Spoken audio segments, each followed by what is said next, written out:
इस कार्यक्रम के पुण्यार्चक हैं श्री पवन जैन कपड़े वाले एवं श्री राहुल जैन इंजीनियर इजराइल, श्री सुरेश जैन पांड्या, श्री मनोज कुमार जैन बूरे वाले, श्रीमती रेणु गर्ग, श्री पवन जैन चांदी, श्री जीवन जैन, हर्ष जैन अहिंसा, श्री रूपेश जैन चांदी, श्री रोहित जैन अहिंसा, श्री सुशील जैन जी नसिया, श्री विनोद जैन हार्डवेयर, श्री अनिल जैन, अंकुर जैन, आर्जव जैन रईस, श्री मुकेश जैन लले छिपीटोला, श्रीमती मंजू जैन कमलानगर, श्री महेश कुमार जैन कमलानगर, श्री ललित जैन मारुति स्टेट, श्री हरीश चंद्र जी सुभाष जैन नायक कमलानगर, श्री सनत जैन बांसवाड़ा, श्री महेंद्र कुमार जैन, श्री सुशील मोहन जैन, श्री सुनील जैन ठेकेदार, श्रीमती ओमवती जैन। आत्मन ही जिनेन्द्रवाणी, आगमवाणी, तीर्थंकरवाणी, स्याद्वातवाणी, गुरुवाणी, त्वमेवा जयतो, त्वमेव जयतो, त्वमेवा मम कंठा आगच्छतु आगच्छतु आगच्छतु। प्रिय आत्मन, आज हम सभी भक्तामृत स्त्रोत के माध्यम से 40 नंबर काव्य में प्रवेश कर रहे हैं। अग्नि जलाती है, अग्नि जलाती है और अग्नि से बचने के लिए हम काव्य का सहारा ले रहे हैं। आचार्य भुवन मानतुंग स्वामी कह रहे हैं, देखो जीवो, अग्नि जलाती ही नहीं है, अग्नि तो जीवन देती है। देखो, स्याद्वात से समझना, जहाँ अग्नि जला रही है वहीं पर अग्नि जीवन दे रही है। यदि अग्नि ना होती तो आप अपने क्षुधा का समन नहीं कर सकते थे। आपके अंदर में एक अग्नि है, जिस अग्नि का नाम है जठराग्नि, जो अग्नि भोजन को पचाती है। यदि जो भोजन किया गया है वही पचेगा नहीं तो बताइए जीवन रहेगा क्या? नहीं, जीवन का अंत हो जाएगा। और बताइए अग्नि जलाती है कि नहीं? बाहर की अग्नि जला रही है, एक अंदर की अग्नि भोजन को पचा रही है तो जीवन दे रही है। और आचार्य भुवन कहते इसके बाद भी कोई अग्नि है।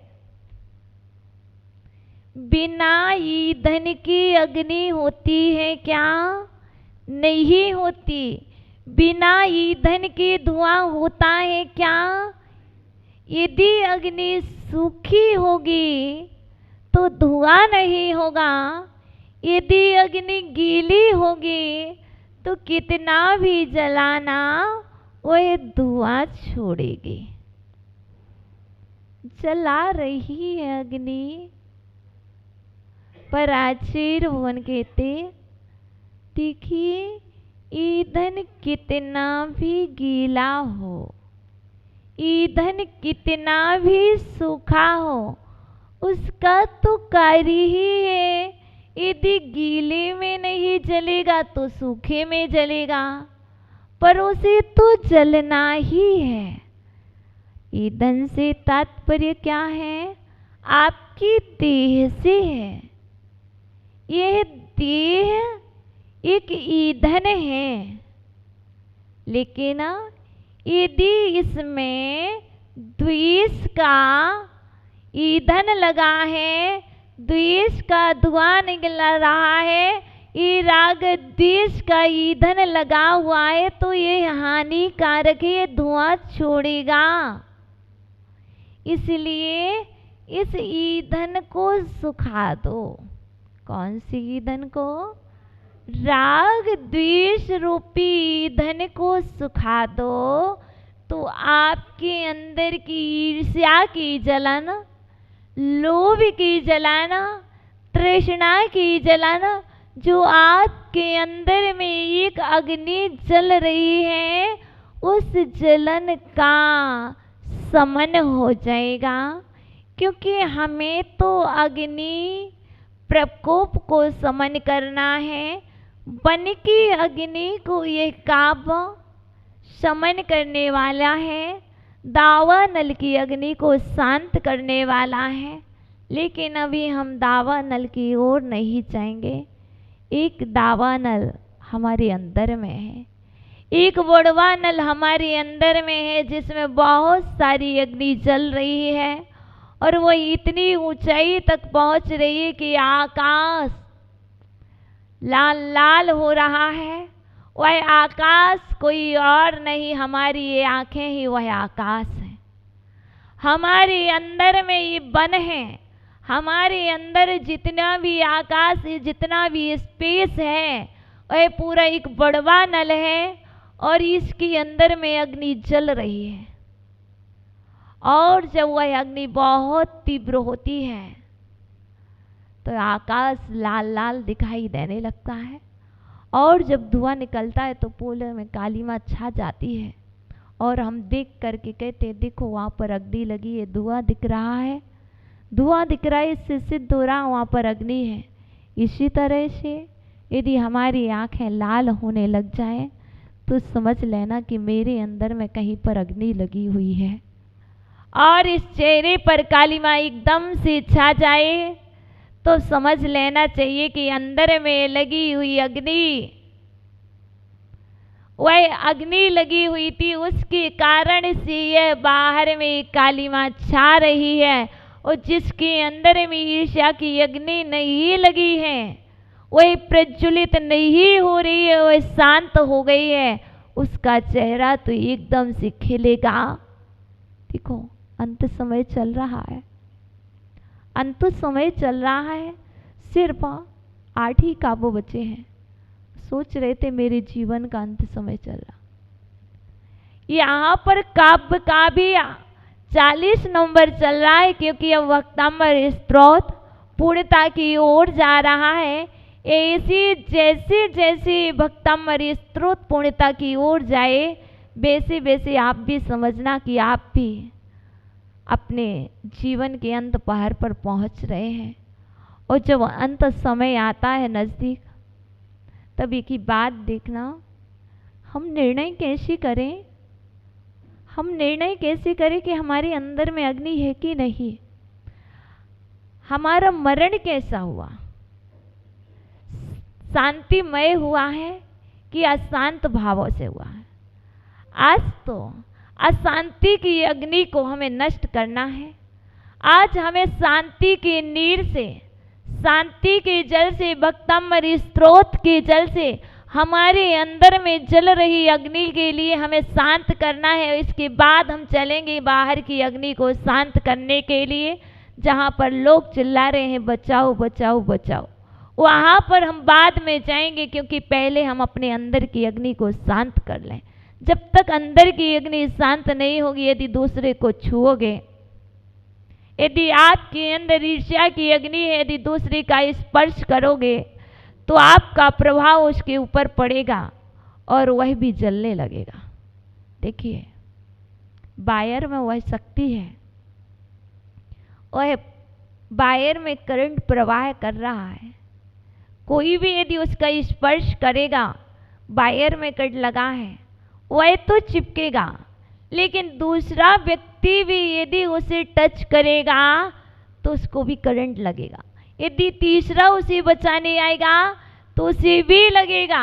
वैसे ही समझना कि यदि हमारे अंदर में कोई भी जलन, कोई भी ईर्ष्या की अग्नि, कोई भी अशांति की अग्नि, लोभ की अग्नि, कसायों की अग्नि, कोई भी अग्नि जल रही है, और यदि हम किसी का स्पर्श करेंगे, क्योंकि स्पर्श चिकित्सा है।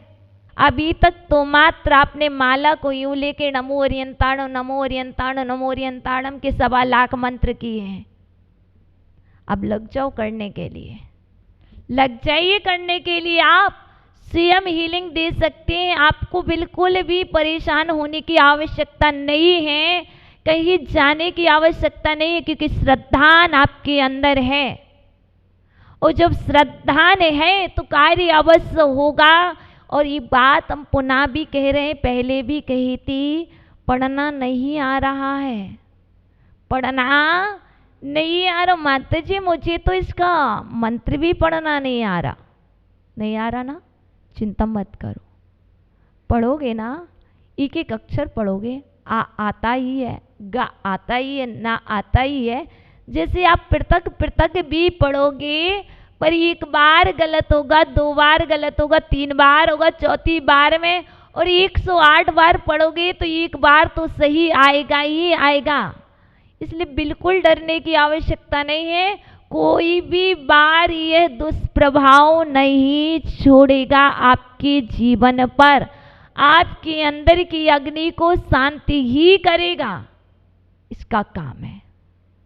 इसलिए आप बिल्कुल भी नहीं डरना, क्योंकि बात चल रही है अग्नि की, और बात चल रही क्या हम इस वक्तांबर स्त्रोत से दूसरों की मदद कर सकते हैं। कल एक माँ आई, बोलती है माता जी आप मुझे बताइए, क्या वक्तांबर स्त्रोत को मैं पढ़ूं और बच्चे का जीवन बदल सकता है। मैं आपको बता रही हूँ, वक्तांबर स्त्रोत वैयावृत्ति शास्त्र है, इसमें वैयावृत्ति है। यदि आप पढ़ते हैं तब भी दूसरों पर प्रभाव पड़ता है, क्योंकि आप किसकी वैयावृत्ति करना चाह रहे हैं। यदि वैयावृत्ति करना चाह रहे हैं तो मन में पहले से विचार आ गया है कि आज तो हम वहाँ पर जाएंगे, वैयावृत्ति करेंगे। कैसे करोगे? तो ऐसे ही आपके मन में पहले से विचार आ गया है कि मुझे बेटे की बुद्धि बढ़ाना है, मुझे बेटे को स्वस्थ करना है, मुझे उसे हीलिंग देना है, पहले से विचार आ गया। तो आपको मैं बताती हूँ, मैंने 3 पार्ट किए हुए हैं रेकी के, मैं आपको बता सकती हूँ। सबसे पहले रेकी में करना क्या होता है, एक सामान्य रेकी होती है। पहले तो हमें मेडिटेशन ध्यान करना पड़ता है। हमने साइंस वाली रेकी सीखी हुई है, पर हम आपको वक्तांबर की रेकी से जोड़ रहे हैं। तो हमें करना क्या होगा, सबसे पहले विचार करना होगा। जैसे आप रेकी देना चाह रहे हैं, पहले आपको बता दिया कि आपको इतने बार पाठ करना होगा। मैं वैयावृत्ति के लिए, मैं उपकार करने के लिए बहुत अच्छे अच्छे विचार लाना होंगे, नेगेटिव थॉट एक भी नहीं। ठीक है, जब तक साधना करो, जब तक साधना करो, साधना के बीच में एक भी बार नेगेटिव थॉट नहीं आना चाहिए, कोई भी गलत विचार नहीं आना चाहिए। उसके बाद जैसे रेकी देना है, जैसे किसको चाहिए रेकी, मान के चलिए मेरे गुरुदेव कहाँ पर है, बड़ा गांव में है, माना कि हमें उन्हें रेकी देना है। अब कैसे देंगे, पहले हमें ये ध्यान करना होगा कि गुरुदेव बड़ा गांव में है, बड़ा गांव में वो बैठे हैं, उनका स्केच आपके पास होना चाहिए, उनकी फोटो आपके पास, मतलब आपकी आंखों में, आपके ध्यान में। उसके बाद दूसरी बात, फिर उसके बाद आपको कल्पना करनी होगी कि आपके पास ही है वो। उसके बाद उनको जहाँ पर पीड़ा है, आप जैसे ही करोगे और वो पीड़ा दूर होगी, और उसके बाद आप वक्तांबर स्त्रोत की हीलिंग दोगे।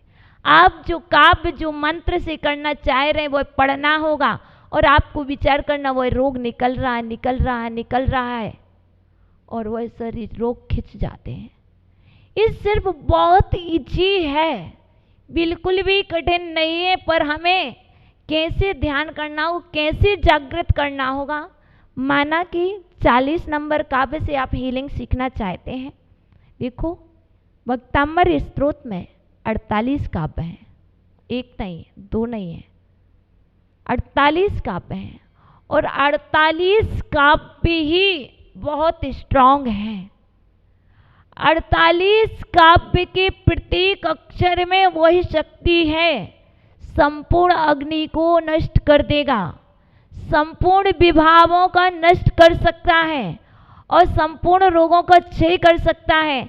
तो आज बात 40 नंबर की चल रही है, तो आपको कैसे जागना होगा, कैसे वो ऊर्जा लानी होगी। तो सबसे पहले जैसे कि हमने आपको ये दिखाया, ये यंत्र जी है, इसको एक बार देखेंगे, जब आप इसका ध्यान करेंगे तो यह यंत्र आपके अंदर में सीप हो जाएगा। आपके अंदर ध्यान के माध्यम से, मेडिटेशन के माध्यम से जैसा जैसा ये यंत्र बना है, क्योंकि सबसे पहला रेकी का पार्ट होता है से हैकी, फिर होता है हंस जैसुनैन, फिर चौकुरे, ये 3 पार्ट होते थे। और इसके बाद यदि वक्तांबर स्त्रोत की आपको रेकी सीखना है तो सबसे पहला ये पार्ट है। आप पार्ट में सिर्फ ये चित्र देखिए, इसको देख करके इसी पर कल्पना करना, इसमें क्या क्या लिखा है, सोम सोम सोम सोम, जो जो लिखा है उस पर ही ध्यान देना। पूरा आपको चक्र बनाना होगा, एक कल्पना से बनाना होगा। इसके लिए पेंसिल नहीं चाहिए। फिर दूसरा पार्ट पूरा आप तैयार कर लेंगे। इसके बाद आप जब पूरा रेडी हो जाए, 21 दिन में ऑटोमेटिक आपके पूरा सामने आने लगेगा। और सामने आने लगेगा तो फिर आपको इसके अंदर की मंत्र, आपके अंदर ये रिद्धि, ये सब कुछ हो जाएगा। और फिर इसमें इसके अंतर्गत आपका पाठ भी हो जाएगा। और जब पाठ हो जाएगा तो आपके अंदर वह सामर्थ्य आ जाएगी। क्योंकि आपको मालूम होगा, जब मेहंदी सीखने जाते हैं, है ना, तो सबसे पहले क्या करते हैं, छोटे छोटे से ट्रेस, इजी इजी से कोई भी चीज़ करते, फिर उसके बाद क्या करते, फिर बड़े, ऐसे ही करके हमें ये वक्तांबर स्त्रोत पर कमांड प्राप्त करना है। सिर्फ किस लिए, वैयावृत्ति के लिए। यहाँ पर कोई लक्ष्य नहीं है, कोई निजी स्वार्थ नहीं है, सिर्फ वैयावृत्ति के लिए, उपकार के लिए, परोपकार के लिए हम मात्र वक्तांबर स्त्रोत का पाठ कर रहे हैं। जब दूसरों की वैयावृत्ति का भाव रखते हैं, जब दूसरों के हाथ पैर दबाते हैं तो अपने हाथ के पॉइंट तो दब ही जाते हैं। जब हम जल से दूसरे की वैयावृत्ति करते हैं, घी से करते हैं, ऑयल से करते हैं, तो किसी दूसरी को तो बाद में लगता है जिसका उपकार करने चले हैं, उसके पहले हमारे हाथों में तो घी लग ही जाता है, हमारे हाथों में ऑयल लग जाता है और हमारे नेल्स से अंदर प्रवेश कर जाता है। इसी तरह से वक्तांबर स्त्रोत को यदि हम मात्र वैयावृत्ति के लिए, अब वैयावृत्ति के लिए करोगे तो आपकी वैयावृत्ति तो हो ही जाना है। भोजन माँ ने परिवार के लिए बनाया है, लेकिन माँ के लिए उस भोजन में से तो मिल ही जाना है। कोई भी माँ ये नहीं कहती है कि मैं अपने लिए भोजन बना रही हूँ, मैं तो परिवार के लिए, साहब को जल्दी 10 बजे जाना है, मुझे भोजन बनाना है।